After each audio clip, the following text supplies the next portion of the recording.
ചേട്ടനാ അമ്മ വന്നപ്പോ ലാപ്പ് മേടിച്ചോന്ന് അത് കണ്ണെല്ലാം നിറഞ്ഞടാ പാവം.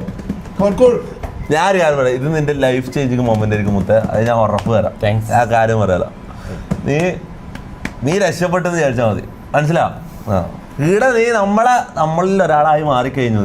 ഇനി നീ വേറെ പേടിയൊന്നും വേണ്ട, നിന്നെ നമ്മൾ നാളെ പുറത്താക്കും അങ്ങനത്തെ സാധനങ്ങളൊന്നും, അങ്ങനത്തെ പേടികളൊന്നും വേണ്ട. കാരണം മനസ്സിലാവും, വീട്ടില് ഇപ്പൊ എന്താ പറയാ, ആരും അങ്ങനെ കോട്ടയത്തിന്റെ വെളിയിൽ അങ്ങനെ ഒന്നും പോയിട്ടില്ല.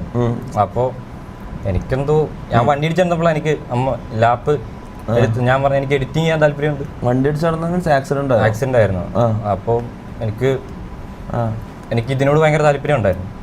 ഞാൻ ആദ്യം കാർ എഡിറ്റ് ഒക്കെ ചെയ്തോണ്ടിരുന്നു, ഫോണില്ലായിരുന്നു. അപ്പൊ എനിക്ക് ഫോൺ ചൂസ് ചെയ്യുന്നതിൽ നല്ല എന്തുകൊണ്ടും ലാപ്പാന്ന് തോന്നി. കാരണം ഫോണിനകത്ത് എന്തേരം ചെയ്യാൻ പറ്റും, ലിമിറ്റ് ഉണ്ട്. പക്ഷെ ലാപ്പിൽ ഞാൻ അപ്പോഴാണ് ആഫ്റ്ററും പ്രീമിയറും ഒക്കെ കാണുന്നത്. സത്യം പറഞ്ഞാൽ എനിക്ക് ലാപ്പ് ഓണാക്കാൻ അറിയത്തില്ല.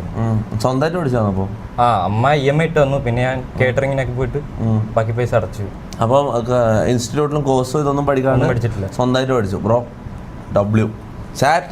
അതൊരു ഡിസേർവ് ചെയ്യുന്നുണ്ട്. കാര്യം പറയല, സ്വന്തമായിട്ട് അത്രയും കോഴ്സും ഇതും പഠിച്ച് ഇൻസ്റ്റിറ്റ്യൂട്ടിൽ വരെ പഠിച്ചിട്ട് പോയിട്ട് എഡിറ്റ് ചെയ്യുന്നവരെക്കാളും പെർഫെക്റ്റ് ആയിട്ട് എഡിറ്റ് ചെയ്യും. അത് സ്വന്തമായിട്ട് പഠിച്ചെന്ന് പറഞ്ഞാൽ അതൊരു ഡിറ്റർമിനേഷൻ വേണം ബ്രോ. കാര്യം പറയാലോ, അതും കൂടി കാരണം നീ ഇവിടെ എത്തിപ്പെട്ടതെന്ന് വിചാരിച്ചാൽ മതി. പിന്നെ ഇവിടെ എന്ത് സംഭവിച്ചാലും MRCയിൽ ആർക്കും എന്ത് പ്രശ്നം വന്നാലും MRC എപ്പം കൂടെ ഉണ്ടാവും. അത് എന്തുണ്ടായാലും അപ്പൊ അതിനെ പുറത്താക്കുന്നുള്ള പേടിയൊന്നും നീ വേണ്ട, മനസ്സിലാവും? അൺലെസ് നീ ആരെയും കുത്തിക്കൊന്നിട്ട് വരരുത്.